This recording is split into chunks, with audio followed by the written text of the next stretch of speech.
Salam alaikum, bonjour tout le monde dans la 8e vidéo concernant la tutoriel d'immunologie auquel je vais vous parler de l'immunité innée. Donc commençons par une définition.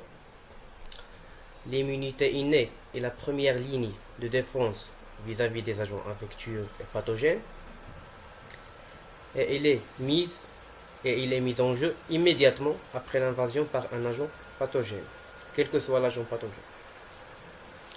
Bon, la réponse immunitaire innée est induite par un signal danger émis suite à l'interaction spécifique entre des récepteurs du soi que sont les PRR et des molécules du non-soi que sont les PAMP.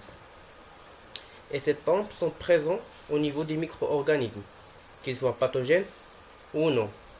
Mais ils ont la caractéristique du non-soi, bien sûr.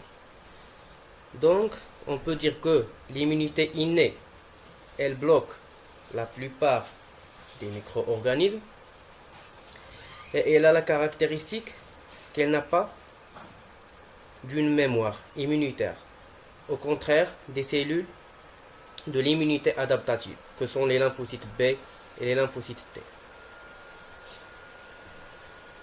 Passons maintenant aux composants de l'immunité innée. Premièrement, la barrière cutano-muqueuse. Bon, cette barrière est en contact direct avec les agents pathogènes, que ce soit les virus, les parasites et les bactéries, et cette barrière empêche leur adhésion par des mécanismes mécaniques, chimiques ou bien biologiques. Et elle comporte deux éléments, la peau et les muqueuses.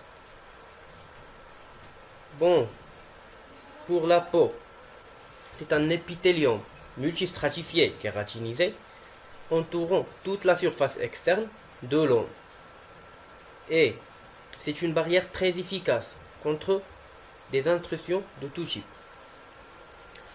Il joue le rôle de barrière mécanique contre le développement bactérien, bien sûr, bactérien, viral et parasitaire, et cela grâce à une faible perméabilité.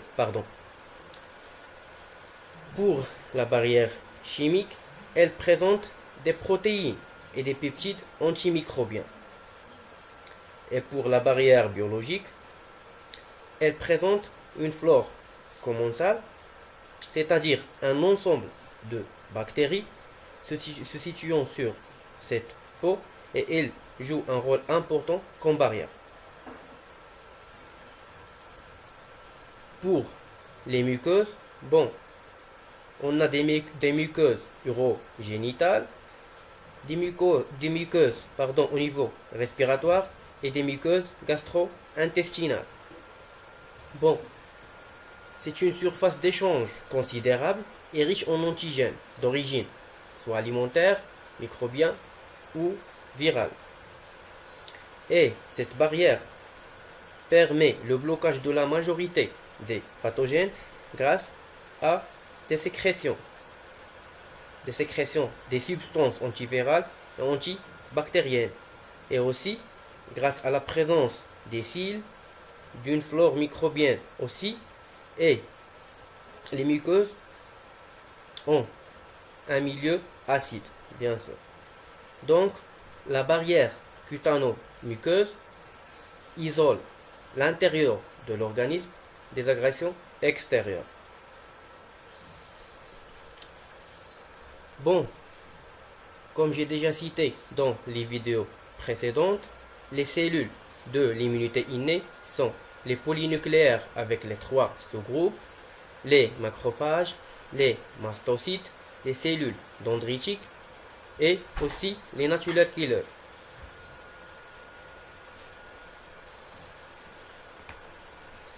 On a les récepteurs de reconnaissance des pathogènes, que sont les PRR. Ce sont des récepteurs de signalisation ou de phagocytose. Elle permet la détection des micro-organismes, bien sûr, et la liaison de ces PRR avec les PAMP qui sont considérés comme non-soi entraîne une transduction de signal à l'intérieur de la cellule. Pour les cytokines, elles sont des messagers du système immunitaire. Ils sont synthétisés après activation cellulaire. Et ils se fixent sur des cellules cibles, bien sûr, via un récepteur spécifique. On a une spécificité entre le récepteur et les cytokines. Pour le système de complément, il intervient de l'immunité innée par deux voies d'activation, par la voie alterne et aussi par la voie d'élection. Bon, la liaison du pathogène entraîne l'activation des composants du complément et on a une formation d'un complexe d'attaque membranaire qui permet la lyse osmotique du pathogène. Passons maintenant au déroulement de l'immunité innée. Premièrement, on a une reconnaissance du pathogène qui se fait par des récepteurs des cellules de l'immunité innée, que sont les PRR. Deuxièmement, on a la phagocytose du pathogène. Et ici, on a la dégradation du pathogène par le contenu, soit le contenu des granules des polynucléaires neutrophiles, que sont majoritairement, ces granules contiennent des protéases et des foncymes, et aussi par des systèmes enzymatiques. Troisièmement, le déclenchement de la réaction inflammatoire. Après la fixation du ligand du TLR, c'est pas juste du TLR, c'est du TLR et les autres récepteurs bien sûr, permet la transduction du message à l'intérieur de la cellule et ainsi la transduction du signal permet la transcription des gènes responsables de la production des cytokines bien sûr. Et ces cytokines ont plusieurs rôles.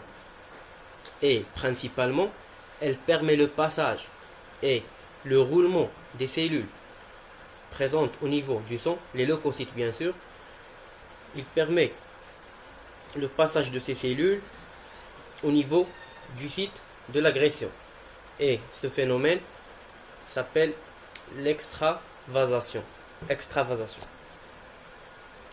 Et notons que l'immunité innée a un rôle aussi dans l'initiation de la réponse adaptative.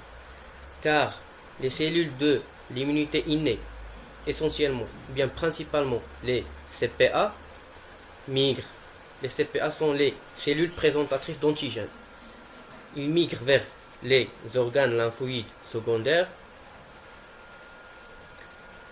au niveau desquels elle permet la présentation de l'antigène aux lymphocytes. Et on prend comme conclusion, l'immunité innée, c'est la première ligne de défense contre les infections. Elle a une installation rapide et il n'a pas de mémoire immunitaire. Et il existe un lien entre l'immunité innée et l'immunité adaptative.